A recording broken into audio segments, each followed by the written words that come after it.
স্বাগতম সবাইকে আমার ইউটিউব চ্যানেলে। গত ভিডিওতে আমি দেখিয়েছিলাম যে ডিজাইন প্রিন্সিপালসের কিছু পয়েন্ট। তার ভিতরে প্রথম যে পয়েন্টটি ছিল এমফেসিস। এমফেসিস হচ্ছে সম্পর্কে আজকে আমি একটু বিস্তারিত বলবো।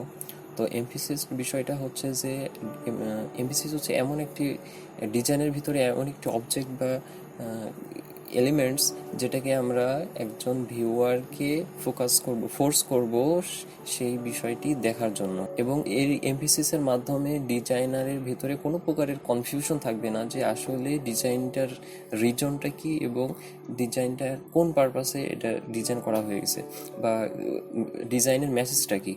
তো কিছু এক্সাম্পল দেখি। এখানে যখন আমরা এই ইয়েতে দেখতেছি, আমি কিছু এক্সাম্পল আগে থেকে রেখে দিয়েছি যে এমফেসিস বোঝানোর ক্ষেত্রে এখানে অনেকগুলো সার্কেল শেপ আছে, হোয়াইট শেপ ব্ল্যাকের উপরে। তো সবগুলোর শেপ কিন্তু সেম একটি ছাড়া, কিন্তু সর্বপ্রথম আমি যখন এটা দেখলাম তখন আমাদের ফোকাসটা কোনটার উপরে পড়তেছে?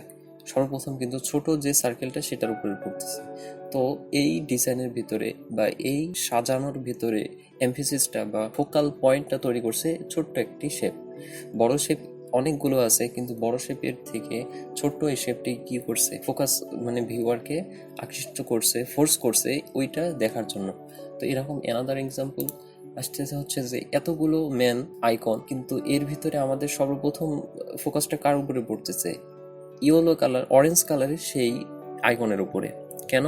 কারণ এই জিনিসটা একটা কন্ট্রাস্ট তৈরি করতেছে বা এমফেসিস তৈরি করছে, মানে হচ্ছে যে ক্লিয়ার একটা মেসেজ দিচ্ছে।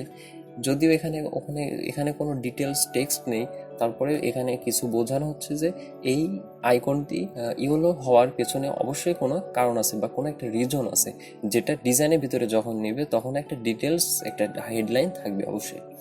তো এই আরেকটা এক্সাম্পল দেখি। এই যে এখানে অনেকগুলো এলোমেলো শেপ আছে, কিন্তু একটি শেপ আছে কি সার্কেল, অর্থাৎ সবগুলো আছে বক্স স্কোয়ার শেপ, কিন্তু একটি আছে কি সার্কেল শেপ। সবগুলো শেপের মধ্যে ওই শেপটিকে আমাদের কি সর্বপ্রথম চোখে পড়ছে, সবগুলোই কিন্তু ব্ল্যাক। শুধুমাত্র কালার দিয়ে যে এমফেসিস তৈরি হবে বা একটা ফোকাল পয়েন্ট তৈরি হবে তা কিন্তু নয়। তোগুলো স্কোয়ার শেপের মাঝেও একটা সার্কেল শেপ থাকার মাধ্যমে একটা ফোকাল পয়েন্ট তৈরি করছে। তো আমরা কিছু ডিজাইনের ভিতরে এক্সাম্পল দেখে আসি।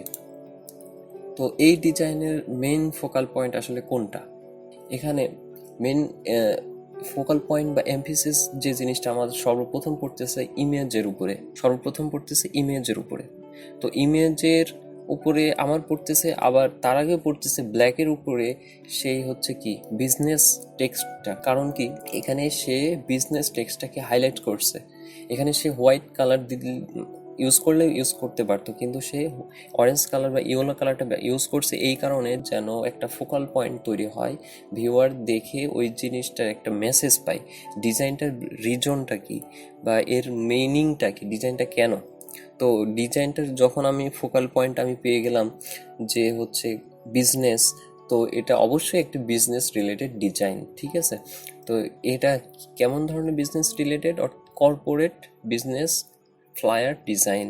যখন আমি একটা ফোকাল পয়েন্ট পাবো তখন আমি ওখান থেকেই আমি স্ক্রল করব নিচের দিকে, ডানে বামে উপরে নিচে সব দিকে, ঠিক আছে। তো মেইন ফোকাল পয়েন্ট একটা ডিজাইনের ভিতরে থাকা খুবই জরুরি। আবার শুধুমাত্র যে হেডলাইনেই ফোকাল এমফেসিস বা ফোকাল পয়েন্ট তৈরি হবে, অবশ্যই ফোকাল পয়েন্ট তৈরি হবে, ফার্স্ট ইমপ্রেশন থাকবে, তবে ডিজাইনের প্যারাগ্রাফ বা অন্যান্য কন্টেন্টের মধ্যেও এটা হতে পারে। যেমন এখানে এই নিচের ডিজাইনটাই দেখো, এখানে হচ্ছে কন্ট্যাক্ট ইনফরমেশন দেওয়া আছে।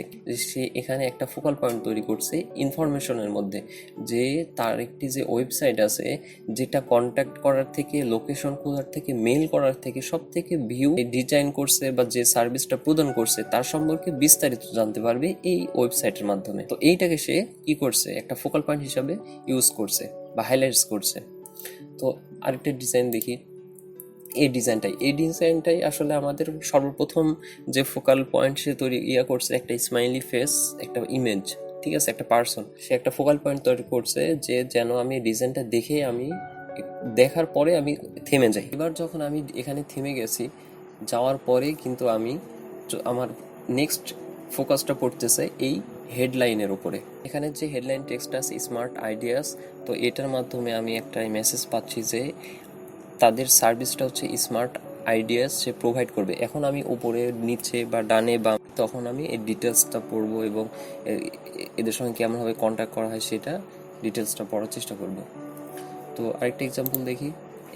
এইটাও আমাদের মেন ফোকাল পয়েন্ট, এই ডিজাইনে ফোকাল পয়েন্ট তৈরি করছে সেই স্মাইলি ফেসটা। তারপরে আমরা চলে আসতেছি এটার থেকে হেডলাইনে। তো হেডলাইনটাই সে হাইলাইটস করছে ব্ল্যাক, হোয়াইটের উপরে ব্ল্যাক। দেখা যাচ্ছে যে স্মার্ট আইডিয়াসটা কিন্তু বেশি হাইলাইট করছে, কেমন করে বোল্ড করে এবং সাইজটা অনেক বড় করে। ঠিক আছে, তো এটা হচ্ছে এমফিসিস, আসলে মেন ফোকাল পয়েন্ট তৈরি করে। ডিজাইনের কোনো প্রকারের কনফিউশন তৈরি করে না ডিজাইনের মাধ্যমে, যে সে ডিজাইনটাতেই সে আসলেই কি উপস্থাপন করতে যাচ্ছে সেটা ক্লিয়ারভাবে মেইন ফোকাস বিস্তারিত বলে দেয়। সে যখন এখানে একটা প্যারাগ্রাফ দিছে, দেওয়ার পরে এই টেক্সটটুকু বোল্ড করে দিয়েছে। কেন বোল্ড করলো? কারণ হচ্ছে যে এই টেক্সটের মধ্যে সে আরেকটু মানে কি পয়েন্টকে হাইলাইট করতে যাচ্ছে। ঠিক আছে, সেই হাইলাইটস করার জন্য সে এটাকে কি করছে, বোল্ড করে দিছে এবং কি কালারটা একটু গাঢ় করে দিছে। আচ্ছা, এরকম এক্সাম্পল এটা সেম জিনিস। আবার এটাও মেইন ফোকাল পয়েন্ট আমাদের এই টেক্সটটা হেডলাইনের উপরে পড়ছে এবং এটা কি মেসেজ বহন করতেছে, মানে ডিজাইনটির রিজনটা কি, এই ফ্লায়ার ডিজাইনটার রিজনটা কি সেটা সম্পর্কে আরও এখানে বিস্তারিত তখন আমি পড়তে পারছি।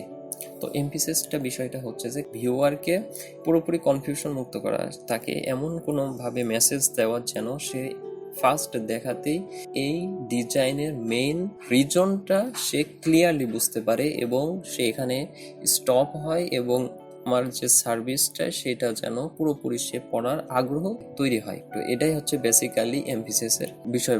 তো এটাই আসলে বেসিক্যালি এমফিসিসের বেসিক হইলেও একটা কি ধারণা দিতে পারছি, যেটাতে পরবর্তীতে আরও স্টাডি করার মাধ্যমে এই জিনিসটা আসলে পুরোপুরিটা ক্লিয়ার হওয়া সম্ভব হবে। তো ধন্যবাদ ভিডিওটি দেখার জন্য।